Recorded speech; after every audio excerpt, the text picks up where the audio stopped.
Good afternoon, everybody. I'm going to break up your conversations here, but really appreciate y'all being here today. My name is Tony Sertich. I'm the president and CEO of the Northspan Foundation. And thanks for taking time today to kind of nerd out with us and talk about data and demographics and the future of our region.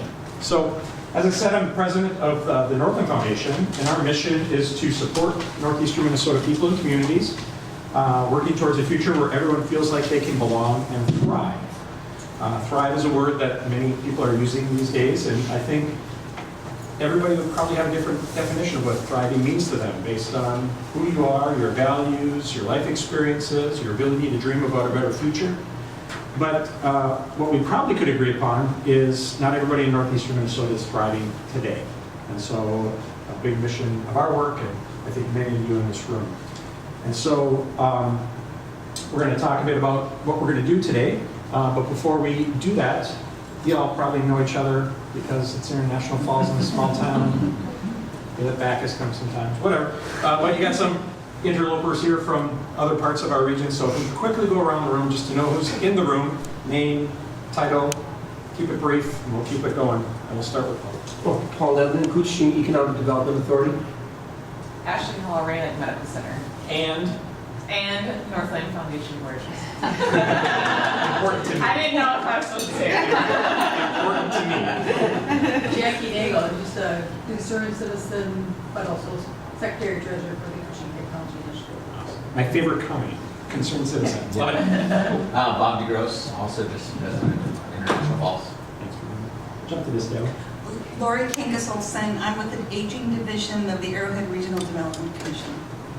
Alyssa Crawford, Bacchus Community Center. Wasa Tint in Bacchus Community Center. I'm Sue Frey, and I'm on the advisory committee for the Quad A or the Arrowhead Area Aging. Yeah, that one. Diane Adams, Director, International Falls Library. I'm Doug Scree, Coaching Aging Options. Behind the camera. I'm Darcy Sullivan. Yeah, KCCTV. Rachel Hasbergen-Bulak, Rachel on the River, mental health and wellness educator and suicide prevention trainer. Other things, Rotary, yeah. Yep. Linnea Imhoff, ISD 361, and a resident of Littleburg. I'm Beth Shimon, and I am the superintendent of ISD 361 in Falls. Hello everyone, Leah Delac of Coaching County, and I reside in LaForte, Minnesota. And Allie Billingham, I'm with Northspan. Carl Shetler with Northspan. You'll hear a lot more from me momentarily. Very soon, yes. So we talk about thriving, and we've been excited at Northland. We found through the Aspen Institute this framework that they've developed specifically for what makes thriving communities in rural America. And so found this framework and wanted to share it with our communities and also do a little research because this tool really and framework helps us take stock, target action, and gauge progress around the framework. And you're going to learn a lot more about the framework today. And what I like about the framework is it's very complex because we know there's not just one thing we need to do to help our people in our communities. Wish there was an easy button, but there's many more. And so that's what I like about it. But what I don't like about the framework, it's very complex. So it's hard to wrap our heads around. There's a lot of pieces that are important, barriers to success, opportunities, you name it. And so, so I kind of hold that tension in my head about this complexity of what makes thriving rural communities. And because I said, there's not just one thing we could do, and I wish there was. For some of us, we'd say if there was only more or better jobs, or if we fixed our schools, or our healthcare system, or regulations, or quality of life. But we know it takes all of those things and many more. And so when you think about that, that can get overwhelming. And then you layer upon that, if we do it as a region, and the region that Northland serves is the 7 counties and 5 tribal nations in northeastern Minnesota. It's only 7 counties, but it's a quarter of the landmass of the state of Minnesota. And so thinking about doing things regionally or even sub-regionally can feel daunting and challenging as well sometimes. But there's so much we can and need to do. And the other piece you'll see about the work of this is so often, so many decisions that are made are made for us, right? In government buildings in St. Paul or Washington or boardrooms far away from our communities.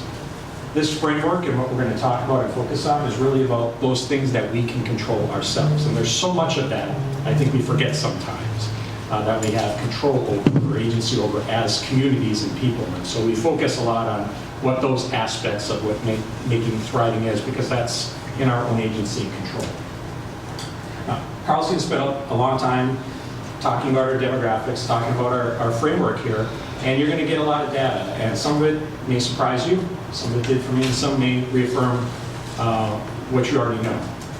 And what we know, because we've looked at the data already, is some things were surprising, but what we know more than anything is we don't know everything. And so we're coming before you today with really 8 ideas after looking at the data of what we can do better regionally to move our communities forward.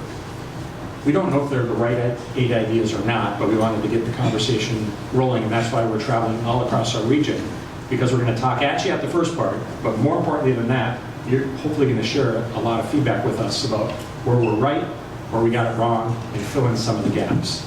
And so feel free to interrupt Carl at any time. He's very comfortable with that, and there'll be a lot of time at the end for engagement and discussion. So, last thing I'll say. Many of you in this room who've been around know we've tried to do regional things in the past. Not we as Northland necessarily, but just regional things. I'm sure you can all think of a time when that didn't go so well, right? I could also, if you thought a little longer, you could probably think of some times where it did go well. And the way it does go well is when we all take ownership in our future.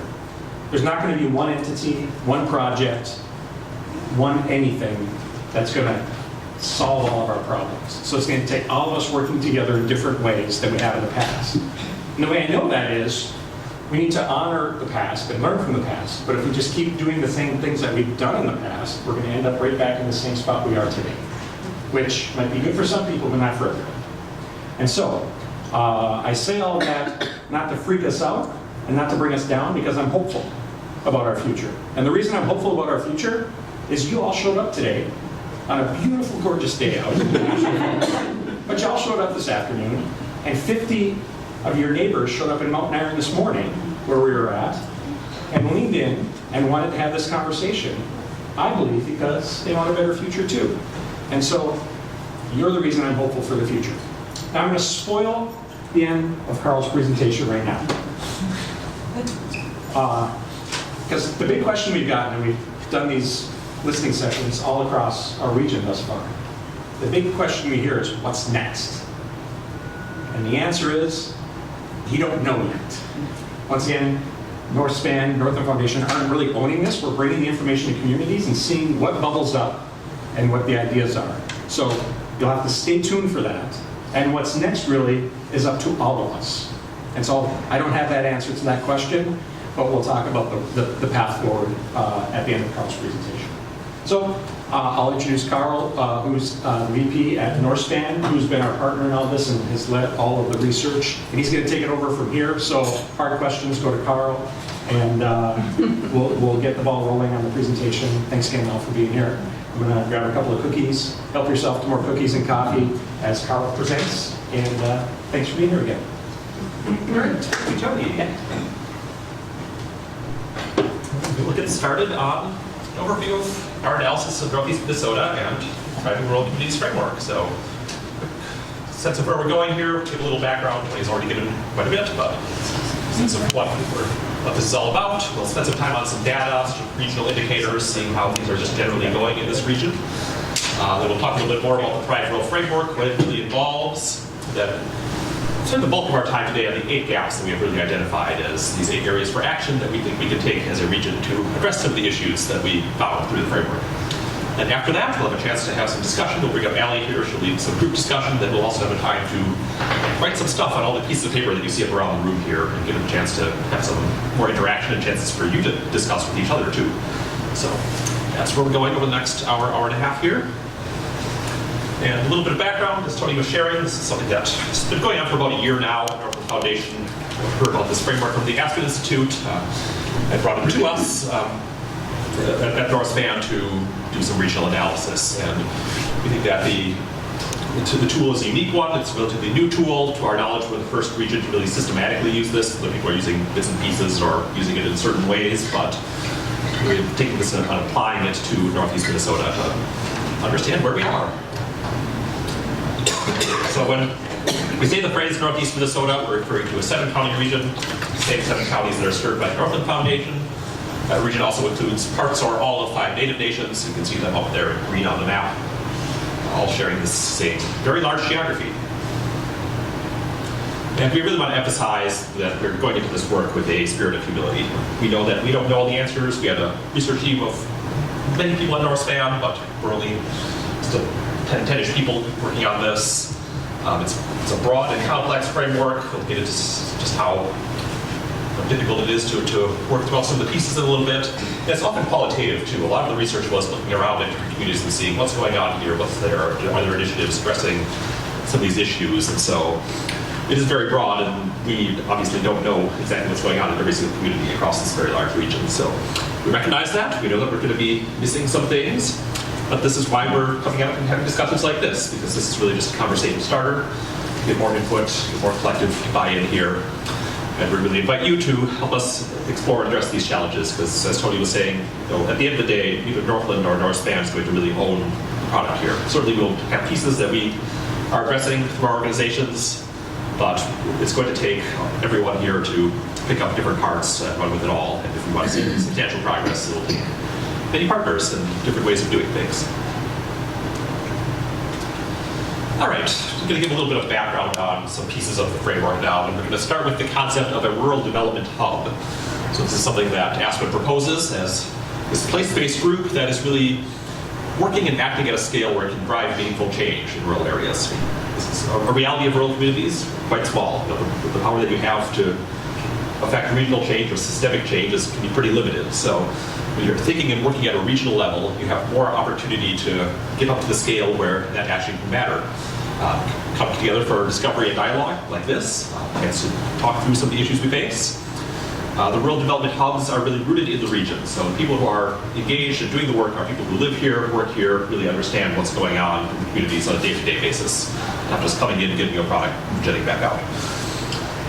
We're able to take a long view. We're able to sort of see through problems, maybe take some risks, try some new programs that may or may not work. We don't know, but we're a little more flexible in your rural development hub than if you're, say, dependent on political wins, which can turn pretty quickly. Really trying to bridge across issues, bridge across silos, bring people together who might not naturally be together, find opportunities to have these unique conversations, and think about things at the systems level, so understanding how the different pieces interact, not just one community here, a couple people there, really thinking about the systems. In their research that led to the creation of this model, Aspen lays out a series of what we call rural realities. So this is just general statements that they make about rural America that they think are pretty consistent, and we'll show how most of these really do apply to Northeast Minnesota too in different ways. But they're really emphasizing that this region varies widely by economic base and geography. That rural America generally is growing. That can be very uneven in different communities, but in general that is the trend. Population profile and demographics are changing. But at the same time, economic and social health outcomes tend to lag behind urban areas. But you also see a lot of interconnection between different communities, across county lines, between different cities, towns. So there's a lot of connection going on that might not always be apparent from the outside. And you also hear that rural regions are really resilient. There are people doing creative things. There's a lot of unique initiatives that are going on here and there, and sometimes that gets lost in the higher level data, which is why I think this framework is valuable, because it does drill down and see where are we trying things, trying to make some progress, and finding some creative approaches that can really move things forward. So starting out with the region is not uniform. I don't think this will be a shock to anyone in Northeast Minnesota, but it's a very diverse region. You've got Couchiching County up here, you've got the Iron Range, you've got the Duluth area, which is a kind of a metro area, but it's on the national scale, it's still pretty small. We've got the North Shore, we've got some other very rural communities, places like Aiken County, Northern Lake County, so there's a lot of variety within this region, a lot of economic difference. And because of that, we're really trying to split out the data in the report. So I'm not going to spend a lot of time in charts and tables here today. If you want to see all of that, it is in the full report. It's a northspan.org/driving-rural-communities, and also on the sheet of paper in front of you, there's a QR code, so if you want to scan that, it'll take you there. The report is over 100 pages, a whole lot of information. There's a lot of background data in there that really breaks things out by county, so that we can see trends in different parts of this region. We split St. Louis County in two wherever we could, because it is a very large land area with different stuff going on, especially between the northern and southern regions, so we're able to split that out in a lot of the research that we did in the report. Population of Northeast Minnesota as a whole is actually holding relatively steady since 2000, tiny increase, basically flat since 2015, so there's some narrative that this region is losing population at a rapid pace, not necessarily true. Where we do see some variation is between different parts of the region. We have some parts that are actually growing at a decent pace, Cook County, Carleton County, Southern St. Louis County, Aiken, but we are seeing other parts with significant population loss, including Coochin County and Northern St. Louis County. So it's not consistent across the region. And the components of that population are also changing over time. And a lot of this has to do with an aging population. We see that there have been significantly more deaths than births in this region over the past 10 or so years, the years for which we have data, only one county having more births than deaths in this time frame. And this trend is not going to slow down. We just know that there's this very large baby boomer cohort that is kind of aging into retirement age now. Obviously, they're going to continue to age and then age out. So that's part of the reality. Also in national and international, just decline in birth rates. So what our demographics looks like are changing. And look at this region since 2000, there's been a full 15% decline in the population under 18, so all 7 counties see that trend. At the same time, you see a 36% increase in the population over 65. So some really huge numbers in the shift. And that's really changing the composition of who lives here, works here, and has implications for workforce, for social services, for a whole number of areas that we need to think about. Some interesting dynamics here too. The white population in this region has declined by over 10,000 people since 2000. Looking at black, indigenous people of color, though, it's grown by 13,000. So all of the population growth can be accounted for by increasing diversity. And that's true in every county in this region, too. So it is happening, certainly happening from a very white beginning point, so it may not be huge absolute numbers, but the shift is happening.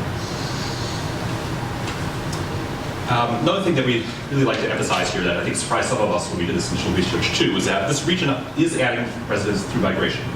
There's a sense that people are always moving away, leaving. Look at the data, it's not really true.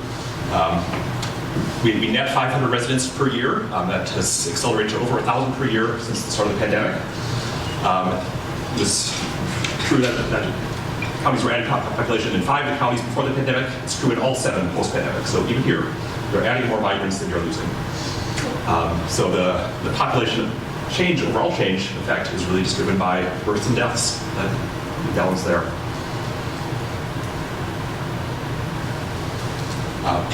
We're also seeing some real divergence in income happening and just different outcomes. Income growth in general has been relatively good in this region. It's starting from a lower place in the state and the nation, but it has outpaced the state and the nation somewhat. So an encouraging trend there.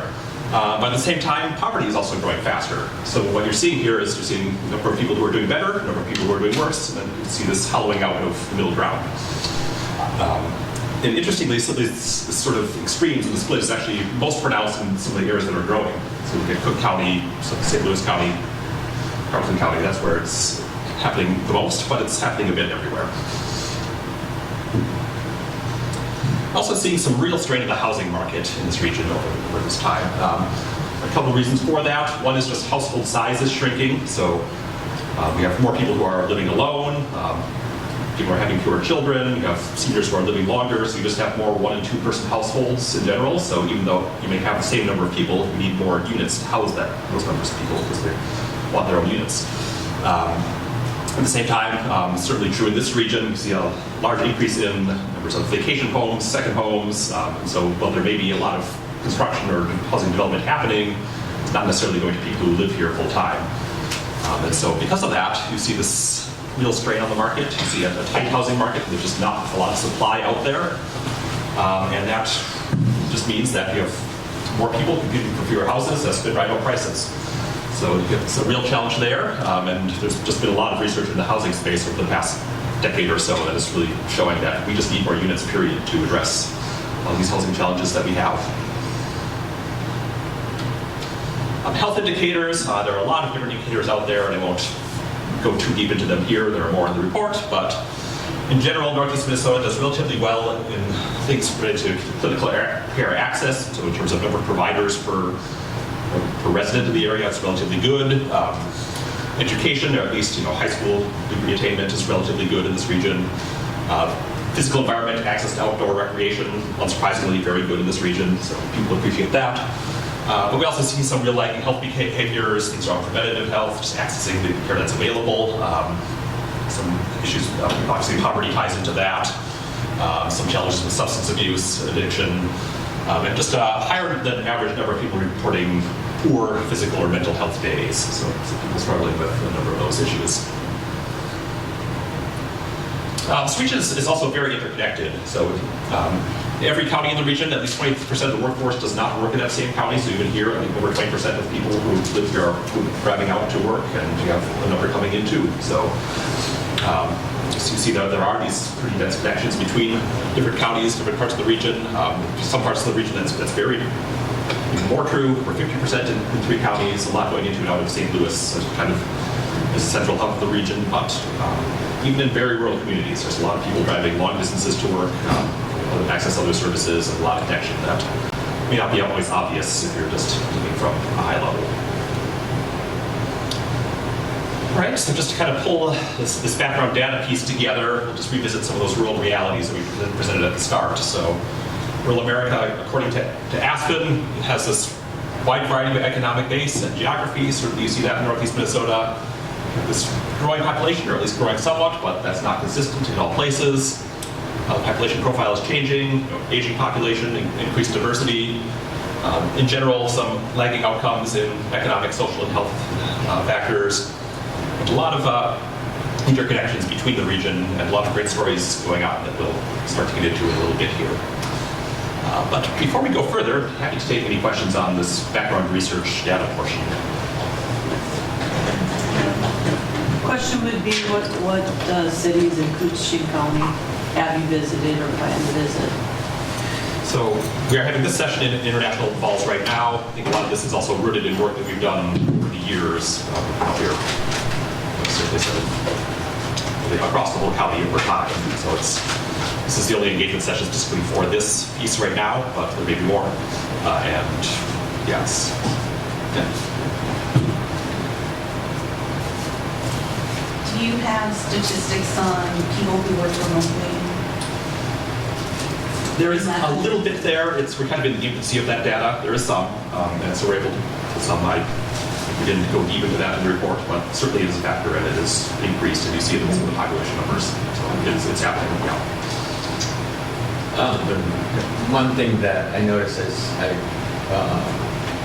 peruse the report and everything, and just something that I'm always very thoughtful of, especially in Coochin, Lake, and Cook counties, is just the lack of information related to vacation homeowners and everything, and the impacts that having a large number of vacation homeowners have on resources and services in the community and stuff. And we'd just really like to see more of a dive into that eventually. Yeah. I was surprised to hear the point about strong clinical access, the number of providers, and I'm curious, was there any analysis of are those providers actually practicing or are they licensed here? Good question. I don't know the answer, but that's at least the high level data. That's what it shows. Yeah. And obviously that's a regional figure too, so it will vary by county.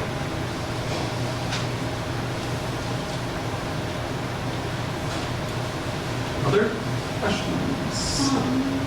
I guess just looking at our geographical area, was there any data collected, being that we are a border town, same as Cook County, in skewing of data or consideration? I think workforce data would capture anyone who's going back and forth for work, but certainly otherwise, some things would be lost. Yeah, if we're looking at. Yeah, I mean, we're not comparing things to Canada. It's a totally different data system. So, yeah, there are some limitations for people.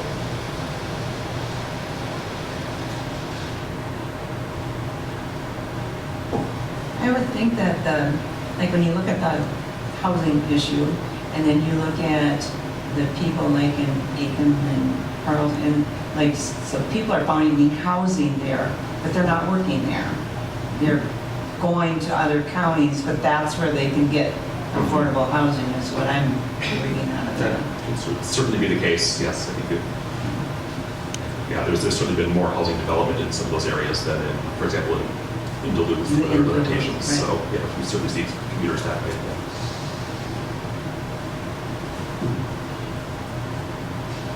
And also quite a few people who are moving in who are maybe more of retirement age too, so not in the workforce.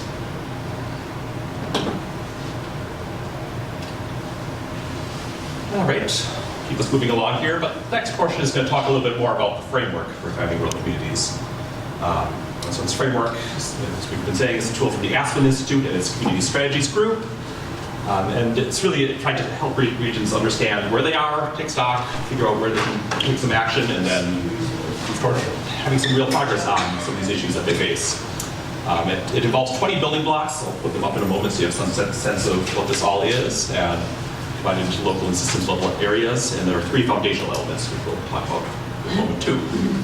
But there are 20 local level 20 total building blocks. 10 of them are on the local level, and because that is a lot, right? We decided to really focus the analysis on the top 3 areas here. So areas of rural voice and power, equitable aims and design, and resources for productive action. So if you read the full report, we do break down all 20 building blocks. There's a capsule on each of them, but we're not going to go too deep into the weeds here today. We're going to talk about action areas in those big 3 categories. You've got these 10 local level building blocks. You've got 10 more systems level building blocks. Again, it's the same 3 high-level categories that are acting as buckets for everything that's going on here. So we'll just leave this up for a moment so you get a sense of all the pieces that go into it. Then we'll start getting into really what we pulled out of the analysis.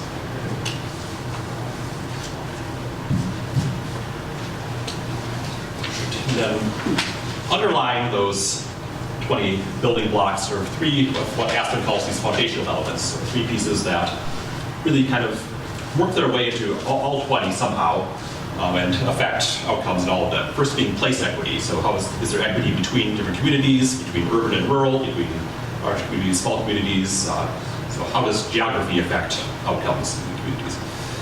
Second one is class equity. So this gets into some of those socioeconomic indicators that we were looking at earlier, the splits that we see there. And also understanding racial equity and how that can affect outcomes in communities.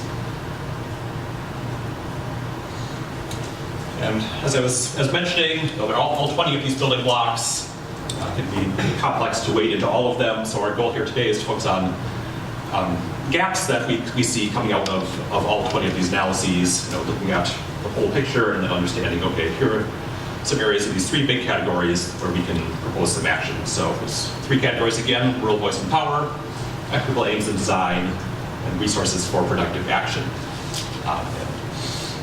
The goal here then of creating this clear, digestible analysis to understand what's going on in the region at this time. And so I'm going to move now into the 8 regional gaps that we really identified through this research. We'll start with the ones in the area of rural voice and power. So this area is really just trying to understand how well rural voices are heard. So that can be how well they're heard on a state level, on a national level, but even just within their communities also. So a big piece of this is just understanding how welcoming is a community. Do people who live here feel like they have a chance to express themselves? Do they have access to places where they can share their opinions? And are they able to feel welcome and part of that system? Meeting of basic needs is also very important for the ability to really exercise that voice. So if people don't have stable housing, limited education, health challenges, it can be very difficult to then exercise that voice. So recognize that this is a foundational piece there. And then it really sets the stage for some broader advocacy efforts, more efforts to reach out, use that voice, and either address challenges in the community, bring in outside resources, find ways to move forward as a community. And if we look at Northeast Minnesota, we see that there's a lot of effort going on trying to advance rural voice and power across this entire region. A lot of great stories in different communities. That said, it can often be somewhat scattered, often not talking to each other. We see some communities where there are very strong efforts happening, others where it's less strong, and there's not necessarily a coherent system here. There's also a lot of sense of financial strain, especially if we think about meeting some of those basic needs. Certainly that's something that, I'm not going to say money would make it easy to solve, but at least it can go a long way towards mobilizing things. So it's certainly a piece that you see here, and that is certainly tied into a state and national environment that can ebb and flow too, and create certain challenges. So within this rural voice and power area, we identified 2 major action areas that we think this region could address. And the first one is one we're calling rebuilding local information sharing systems. And a couple things are going on that really feed into this one. First is just really a change in the media environment over the past 20, 30 years, where you've seen a real decline in newspapers, shrinking newsrooms with TV stations, radio, etc. It's not universally true in this region. There are some pockets where some new little enterprising paper has popped up or something. There are some very good efforts, but in general, the trend has been in one direction. This is all also happening at a time where just how we share information has gotten very challenging. It used to be you could just put a notice in the newspaper and trust that most people would read it. That's not really true anymore. And so you see that there's this common lament in communities that we work in across Northeast Minnesota where we want to advertise this event that we're having, this festival, you need volunteers for something, and just how do you even get that word out or talk about what the city council is doing. It can be very challenging to find those avenues. And what's replaced it are often these online spaces that pop up, and either you're in it or you're not. So you may or may not know what's going on in those spaces. And not only that, a lot of that's happening beyond local control too. Either media is being bought up by outside organizations, or you're on social media where you've got an algorithm that really knows how it's feeding you, what it's feeding you. So you just really lose this sense of control over the message and what's being talked about in a community. So certainly this is something a lot of people are aware of. We've seen some efforts across the country and some in Minnesota to start addressing this. There's some real philanthropic efforts happening to try to mobilize money to shore up traditional media, find ways to strengthen that local landscape. But I think we also realize that in some ways the cat is out of the bag. We can't really go back to how things were exactly either. So recognizing that there are a lot of new tech tools that could be harnessed for good. We have some people in this region who are working on things like using AI for community engagement, with the idea being that might actually be more neutral than a human facilitator. So how do you find ways to think creatively about some of this stuff, bring in new resources, and find a solution that is both a mix of the best parts of old media and the best parts of the new media. So this is the first action area we're suggesting that this region could undertake. Number 2 is focusing on building welcoming communities. And we've decided that the phrase welcoming work is kind of a misnomer. We'll probably rename it a little bit because it's really encompassing how you build a community in a way that is broadly welcoming. And it's just a reality as the region grows more diverse. You have new people move in, and there are also many people in this region who may have lived in the community for a long time, but may not feel like they're especially welcome or connected or tapped in. So, and there's been a lot of research and understanding about what works, how you can help to build that civic strength, and also some understanding of what is counterproductive and what if you try to tell someone this is how you need to be welcoming, this is how you have to be, it may have the opposite of the intended effect. So how do you mitigate some of that or find a way to present it in a way that welcomes more people? And so this has been an area of focus for Northspan and Northland Foundation over the past several years. I know we had an inclusion learning cohort here in this area.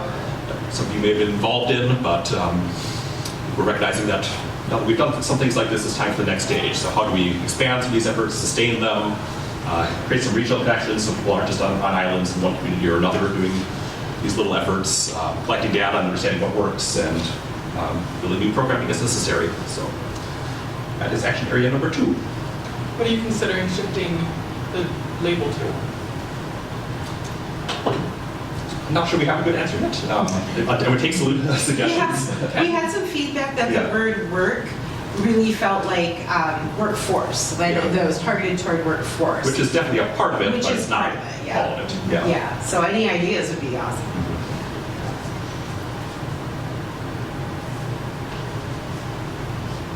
All right, the next 3 action areas are under the banner of equitable aims and design.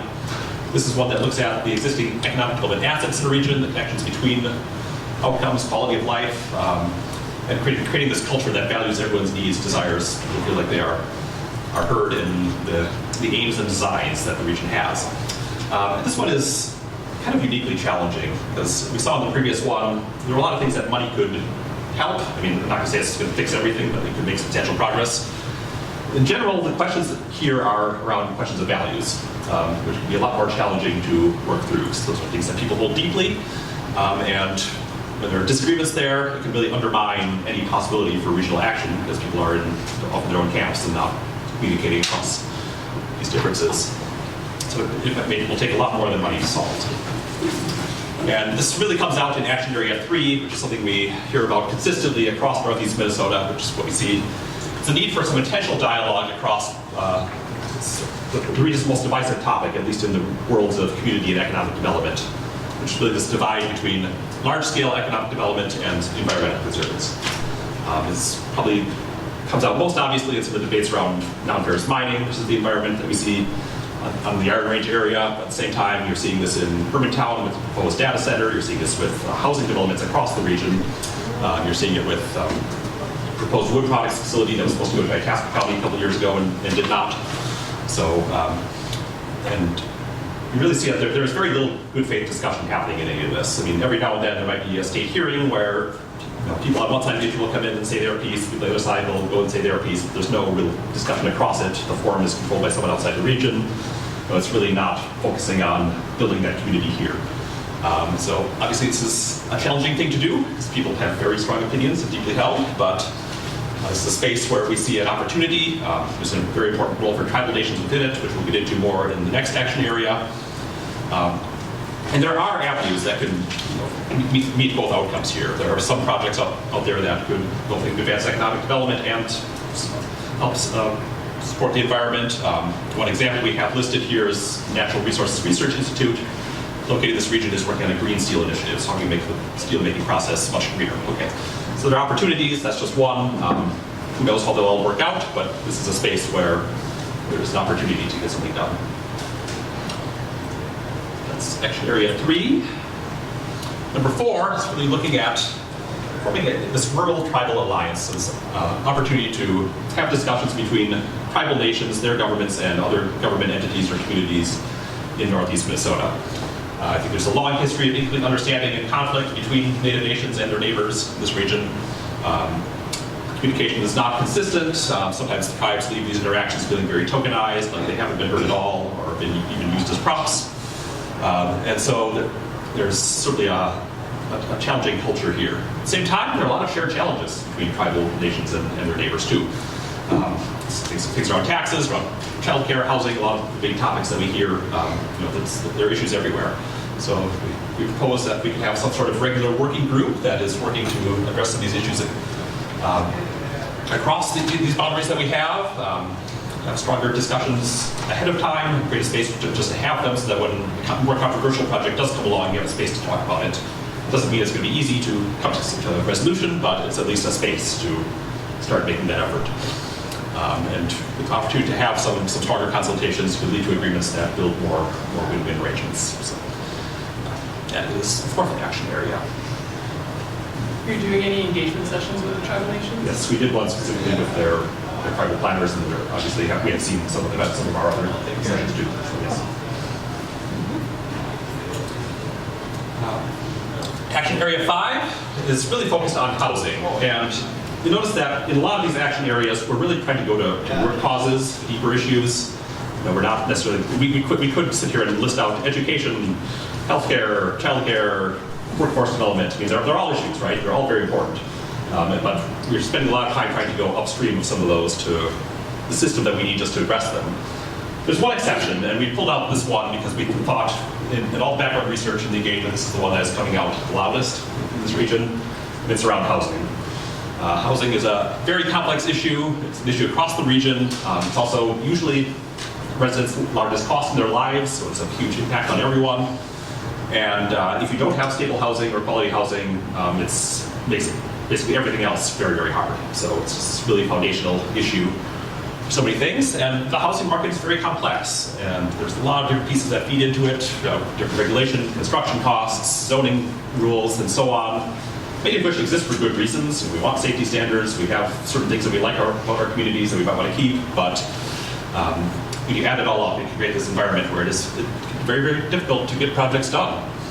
And so the proposal here is that we need to rethink how we think about housing, not necessarily thinking about trying to do everything with housing, but if the goal is we need more houses, make that the goal. Make that the number one goal and figure out which trade-offs we're willing to accept to get there. Because it's a huge issue and it's not going away. It's an opportunity really to go deep on one issue, to have a focused effort for a few years instead of trying to solve everything at once. So this might be the most provocative of the action areas, but it's a way to think about how can you take that one issue and go deeper and reframe how you're addressing it. All right, the last three action areas are under the banner of what we call resources for productive action. So this is, okay, recognize we have all these issues, all these things going on. How do we then try to move toward these goals we want? How do we make sure we have the local leadership to advance it? How do we have the decision-making mechanisms and the sort of broader infrastructure to move a lot of these efforts forward and fight for it? In Northeast Minnesota, we've had systems in the past. There are groups that have met on a regional level trying to address certain things. Some of them have changed over time. There used to be this group called the Arrowhead Growth Alliance that was heads of lots of community and economic development groups that would meet regularly, but it was an invite-only group, and it's kind of run its course. It's gone away recently. There are some other organizations that sort of fill in the space, but how do you think about how they can all work together in a fresh way? And so this is, we think, an opportunity to think about how we do this anew. Also emphasizing that there's a lot of data, a lot of information, we're swimming in it. There's more than ever that's out there, but don't necessarily understand it as well as we could, or harnessing it for action. So that's what we're looking at in this set of action areas. And number 6 is really investing in what we call the next generation of leadership. Because it's something that we've seen in many of our small communities, that there's a lot of very committed people who, they're the volunteers who show up and get everything done. They're the people who are making certain events, community activities, the things that add culture and vitality to community happen. And many of them have been in these roles for a long time, and it's an opportunity for, especially with we look at some of the overall demographics and population aging, there's certainly a need for some fresh blood in some of these areas. There are some programs that are out there, have existed, do exist. The Lyman Foundation used to have this leadership program, but it's been on pause for a bit now. They were bringing out to rural communities. Some chambers of commerce have programs, but those are usually limited to the larger cities and different scales there. And we see that this is kind of a two-pronged piece too. You need people to kind of step up and be volunteers, leaders in communities for events and festivals and things like that, but you also look at things like city or county level capacity, where in a small town you might have one person who is the clerk, the treasurer, doing economic development, et cetera, et cetera. And so putting up that whole load on one person is a real challenge, right? So how do you either build up their capacity to do some of those pieces better, give them resources that they can pull out and outside resources to do it well? And this is, I think, a serious opportunity in the region to rethink this, figure out how to kind of meet the schedules and needs of newer generation for how you deliver this programming, and find a way to keep that capacity around so that we don't lose a lot of things that make our communities fun and worth living in. Action area 7 is looking at identifying and funding a way to have that community development research and planning capacity. I think we see often in Northeast Minnesota that we have a general understanding that we have issues in housing, healthcare, economic development, et cetera, but often it kind of goes from this, we have a problem, to we need action now, without taking the time to figure out, okay, what's the strategy, what works in other communities, what resources can we pull in here, how can we do this in a way that meets our needs, not just cut and paste what someone else does. Sometimes we see communities in this region just chasing after funding that may exist without really thinking strategically about, is this what we actually need to get done here? So it's an opportunity to move from one study here, one study there, going after specific things with their resources, to having a deeper network and foundation to do a lot of that research and planning and create action frameworks, so that we're not just doing this studying and leaving it on a shelf. So that is really the thrust of this one, and it feeds very nicely into Action Area 8, which is sort of thinking about the system by which we do regional planning. So again, there are a lot of organizations that are in this space. Some of them have seen their scopes change over time, gone away, but I think we're at a point where we can really stop to think about how we do this, and the Rural Development Hub framework that we introduced at the start of this presentation is a great way to start thinking about it. As a way to, okay, how do we create this system that thinks at a regional level, takes the long view, isn't subject to the political whims as much, and is willing to take some chances to try new things. So, and how do you do this in a way that both has a lot of action, so it isn't just meeting to meet, getting towards outcomes, but also is doing it in a way that may be more inclusive than some of the past efforts were. So you're getting more voices to the table, more people having a stake in what these processes and systems look like. So it's really building up the research capacity, the information sharing, the public participation piece, and trying to create that system for future action. So those are the 8 action areas.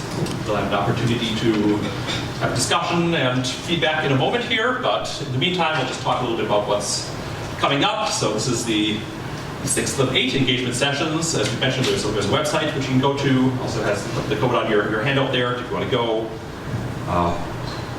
Submit some written feedback after the fact. There's plenty of opportunity there. There's, if you want to share this with other people who you think would find this valuable who aren't here, there's also a video of me talking for a long time doing this. You want to dive in there. We have 2 more engagement sessions in person, and then we'll also have some opportunities for, after this, we'll go back, do some revision updating based on what we hear and see, and then we'll likely be having more events in the spring once we are ready to roll out a finalized report and engage and figure out what the action looks like. As Tony said, we don't know what that looks like, but we will get there. So looking forward to that as well. I just want to say thank you to the Northspan team, a lot of people who have been through this process over the past year, and also thanks to the Northland Foundation for being willing to take up this regional effort, try something new, and try to include as many voices as possible to make something unique and different. So thank you to everyone, and we'll now bring up Allie to start the discussion. Great, thanks, Carl.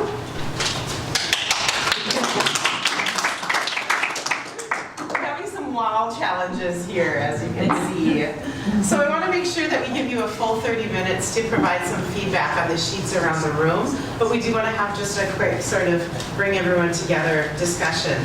Thinking about Carl's presentation and this project and these action steps and these the bigger sort of buckets that we're looking at, what are some themes that you've noticed in this presentation? What jumped out to you?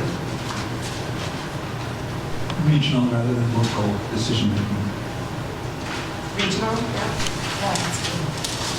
I think a lot of them just the communication. I mean, so many of them are, just the general communication across. Yeah, good communication. What else jumped up? What other kind of high-level themes emerged?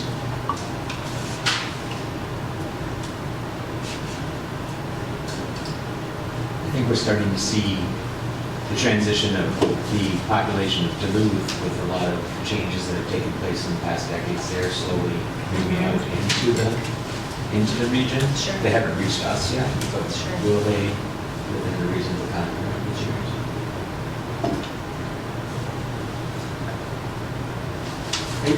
I think we're seeing too, Sue mentioned a disconnect between ages of involvement. I go to a lot of organizations, even today, you don't see a lot of 20-something, 30-somethings in the room. A lot of, whether it's events or whether it's organizations, we're just not getting younger people involved the way I think, especially now it's critical. Yeah. Leadership piece. Is there anything missing? Did you expect to hear anything today that you didn't hear? I was expecting a bit more about the industries that are present in Northeast, and maybe it's in the report, but Sure. So industries that are present here? yeah. Because I'm thinking about there's a report that Glenn did on workforce development, and that we're really transitioning from the extractive industry to service-based industry. Sure. And so what is that in this context would be curious to me. Yeah. Another thing that I thought about was I had it and I lost it. I'll let you know if I get it. When it comes back, excellent segue, when you do remember it, could you write it up on this board? And as you're walking around providing feedback, something comes up like, I don't remember Carl saying anything about this, jot it down so we know what was missing. But thinking again, and anything else that you expected to hear that didn't come up? I think culturally, culture has a big presence in Cushing County, and each town or township area has its own little culture specific to their area. Yeah, that has, I think, been a challenge because this was such a large region, and you're right, every area, every piece of the puzzle has its own culture. I think in workforce as well, very cultural differences. Workforce, yeah, should we put that up here, workforce culture?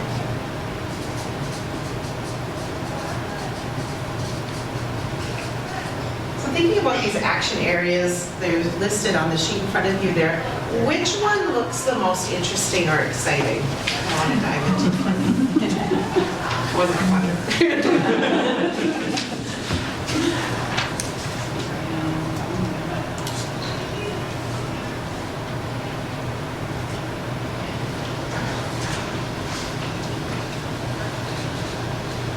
Pops up as like what's interesting, what's exciting. I think certainly the dialogue between large-scale economic development or any economic development and environmental concern. Sure. And how much of that is decided outside our area Sure. by forces that we have no, Sure. and financial resources. So that number 3, intentional dialogue on divisive issues. Well, and I would agree with what Paul had kind of said before, so Area 6, getting the next generation of leadership, because it is very evident. And I know, like, young people are busy raising kids sometimes, but still, we've got to figure out ways of getting them more interested and more involved. And then I also like Area 1, that local information sharing systems, because there's systems out there to share, but I'm not sure that we're connecting. And that's might be where we're losing the young people. I mean, I think she's doing, videoing, Darcy's videoing, and people can watch this. However, there are now so many different ways that people are getting their TV that we don't get the local station that way if you pick a different way to get, so there's gaps there, there's things there, but there's gaps because we're not, figuring out how to share them. That's where I think, to me, both as a librarian, but then also aware that there's no way to consolidate at this point. So what I do, and then my husband actually runs a local theater group, he emails some people, he Facebook messages people, he has to phone call some people, he has to do, and they each have their preferred method of contact. And I'm like, okay, so I'll have people come in and say, oh, well, we didn't know about this program. And I'm like, it was here, here, here, and here. Yeah. Oh, well, I don't use that one, I only use this one. How many times have people asked you, how did you know to go to that? How did you know about that? Well, do you get the paper? Do you, do you pay attention to any of this stuff? Because if you choose not to, a lot of stuff's on Facebook, a lot of social media. My wife says you have to go to Super One, just walk around. Yeah. There you go. Yeah. But even that community board at Super One, I always have to read that. Yeah. But again, so figuring out how do we share information when now there is 20 different ways. And so that's going to be, I think, one of the biggest issues, to me, one of the biggest issues is we just, how many people even know about this meeting? Right. Because if you aren't on the on the list, that you. Right. It is, I think I agree with the action area number 6, the investing in the next generation of leadership, and also area number 1. But when it comes to the sharing of local information, but looping in that next generation is algorithm. That's one thing that we can't, in this room, nobody can tap into that algorithm of that next generation. You know, the 20-year-olds, they're relying on their algorithm, and they may not even be conscientious of that. And that's where we're not able to, you know, we're able to do this because of connections and relationships that we've built in face-to-face meetings. And but we can't. It's very challenging. I don't want to say we can't because that's not going to be a thing, right? But we are competing against an algorithm that is massive with the next generation. And I don't think you should put simplified and housing in the same sentence. Carl, that's on you. Do you like the word supercharged though? That's kind of I mean, you guys work the region, and I'm on the RDC, and that's everywhere. Yeah. It's the biggest issue, and it's the most difficult one to get at for polls. Well, thank you for teeing up my next question, which was, which one is the most difficult to address? We have housing on the table. What else? What else sounds difficult? It feels, it's gonna be hard. In some ways, all of them. I mean, these issues have been, how many meetings have we been to that have, okay, this is what we're going to focus on, and I was just gonna say, I think number 1 is the hardest. Issue, getting the information out, sharing it, because there's no right way, there's no one way. It seems to be in every room I'm in, every meeting, every organization, we're having that conversation. How do you get the information out? Do you have a comment too? Well, it's somewhat related to area number 6 as well, and it's not difficult to invest in the next generation, but I think we mentioned it before, the difficulty is connecting with the next generation to encourage their involvement and everything, which was mentioned previously here. But it's a big lift. And part of it is getting the information out. Yeah, there's a line between that. Yeah, there's a line between that. I mean, I really feel like that will address potentially all other 7. Sure. That has a role. What else seems difficult? I'm thinking about 2 and 4, and I think because of the really deep history and cultural context that we're working in, that actually influencing those is a very deep area of work. That's what I was going to say earlier. The thing I wasn't surprised to hear was that there's a lot of effort that isn't coordinated, and that so it's really kind of just been like the cats all running in different directions. Which a lot of the times how it feels. And I'm excited about the potential for Area 1 to be doing something about that, but I also think Area 1 would be very, very difficult because it's the least outside. We have the least control of it. Right. So you're excited that this could help coordinate some of that action? Yeah. Yes. I guess the biggest that I'm connecting from when the state demographer was up here and your guys' presentation as our declining population, how much is going to decline in the next 10 or 15 years. And basically the major answer is diversity and culture. So, you know, what the Rotary is doing, and now we're focused on the RRCC students because we afford to get 60 new students, mostly coming from outside of our area. But how can we brainstorm different ways, you know, like in Lake of the Woods, the head of nursing over there recruits international Filipina nurses, because she said it's gone really well here. They settle in the community, end up marrying, having kids, and I'm willing to invest that money up front for somebody I come and train, and then they go and leave to a bigger hospital. You know, Martin Windows with reaching out to Puerto Ricans, getting them to come. So there's lots of really good ideas to expand on, but I think we're just going to keep shrinking unless we accept that, yep, we need to welcome everybody.